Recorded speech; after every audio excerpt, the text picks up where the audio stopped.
Hey guys, it's DC here and welcome to the Daily Hack. The Daily Hack is a video that I go through every working day of the week through 3 of the top news stories of the day, the TryHackMe leaderboards, and then I answer some questions from the last video on this video. I just wanted to do a quick shout out today to a couple of new things.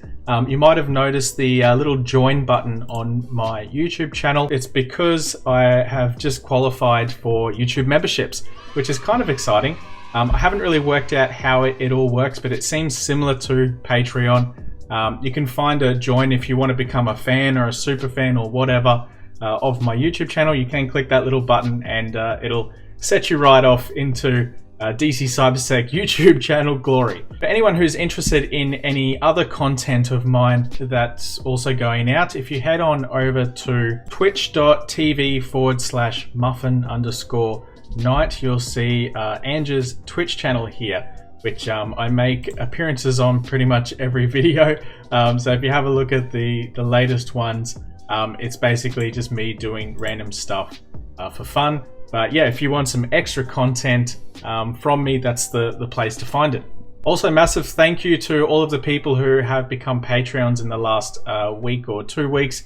I really do appreciate it, so thank you very much for doing that. Anyway, on to the news. We've got Speed Race, just a 400 gigabit Ethernet gear rolls out, and 800 gigabit spec is revealed. Just as the stage is set for 400 gig Ethernet to roll out in force later this year, mainly in hyperscaler telco and large data center networks, there is a call to boost that speed to 800 gigabit or even higher in the coming years. No surprises there, as more people are now working remotely, larger pipes are needed for this sort of traffic.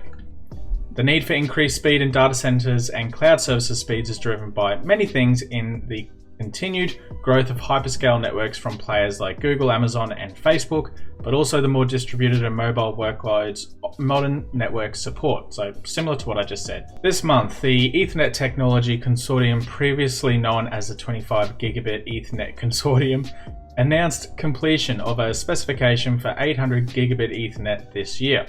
The ETC has more than 45 members, among them Arista, Broadcom, Cisco, Dell, Google, Mellanox, and Microsoft. So some big names in there.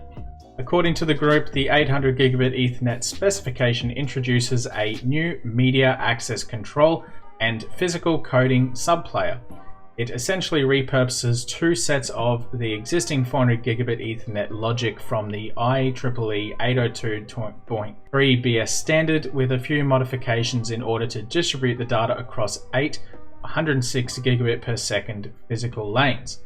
As the PCS is reused, the standard RS forward error correction is retained for simple compatibility with existing physical layer specifications. That's an absolute mouthful. A lane can be a copper twisted pair or in optical cables of strand of fiber or a wavelength. So there's more details here. It goes into a lot of detail in this article. I'll leave it all in a link to this article in the description if you guys want to have a read. But yeah, it's pretty cool stuff. I was looking forward to 400, now I'm really looking forward to 800. So we'll see how that goes. Next article. Average bandwidth of DDoS attacks increasing, APIs and applications under attack. These guys could maybe make use of that 800 gigabit connection. There has been an increasing number of high volume attacks in Q1 2020, with 51 attacks over 50 gigabit per second. The average bandwidth of attacks also rose, reaching 5 gigabit versus 4.3 gigabit per second in the same quarter of 2019. Some key findings are the maximum bandwidth nearly doubled in this first quarter. Complex multi-vector attacks are rising. The most frequently misused DDoS vectors are CLDAP, NTP, and WS Discovery. DDoS attackers increasingly abuse public cloud servers, no kidding. APIs and applications are heavily under attack. That makes a lot of sense. This guy, Mark Wilczek, who's the CEO of Link11, said, "The threat landscape is changing as a result of the COVID-19 outbreak. With more people working remotely, there is a greater emphasis on virtual networks which need to be accessible from multiple locations." So yeah, it's echoing everywhere. It's changing a lot of different things, everyone working remotely. And yeah, I don't think it's a bad thing. I think it's good. It's pushing the limits and it's making people come up with new and better solutions. Next article is IT services giant Cognizant suffers Maze ransomware cyber attack.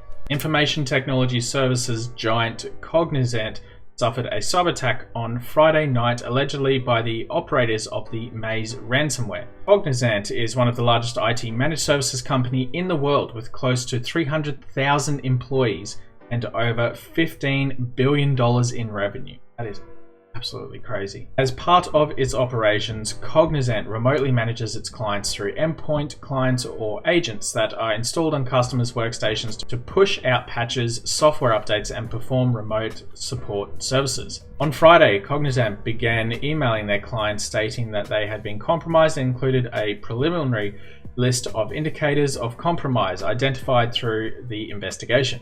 Clients could then use this information to monitor their systems and further secure them. The listed IOCs included IP addresses of servers and file hashes for the KEP stl32.dll, memes.tmp, and maze.dll files.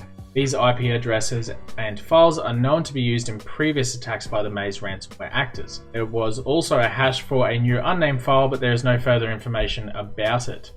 We got some stuff here from Vitaly. Says, high alert related to yet another ransomware attack perpetrated by the Maze group, possibly affecting Cognizant.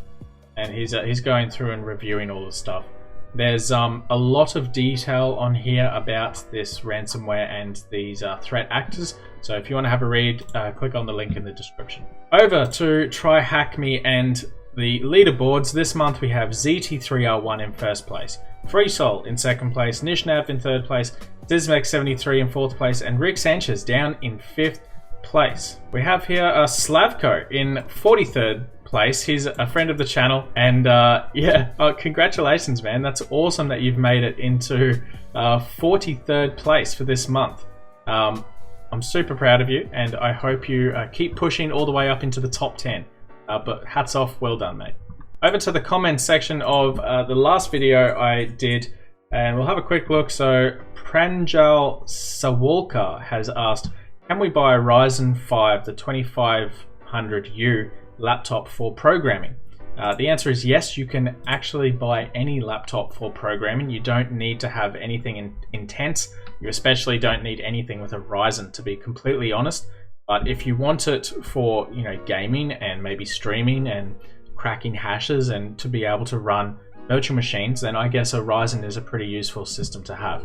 But if you're just going to be, you know, punching code out in Visual Studio, you don't need something that intense. But hey, it's always good to future-proof, and I'd probably get something better as well if it was me buying a new computer. Peter Blum has also asked a question here. He says, questions regarding the North Korea bounty. Do you know if North Korea is connected to the global internet? If they are not, is it still possible to get into their private internet?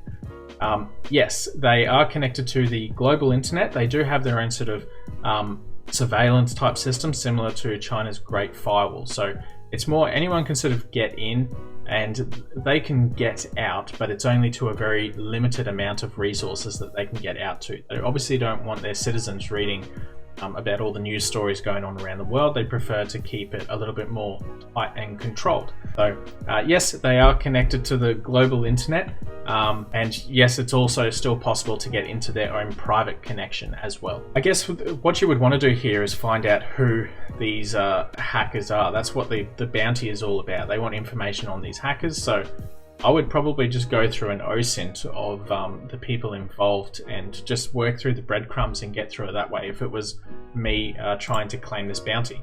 Anyway, that's all we have time for on today's video. Thank you all for watching. If you do have any questions, please do leave them in the comments section below and I'll answer them on tomorrow's video. If you did enjoy this video, give me a thumbs up. And if you're new here, subscribe for more. I'll see you on the next video. Thanks for watching, guys.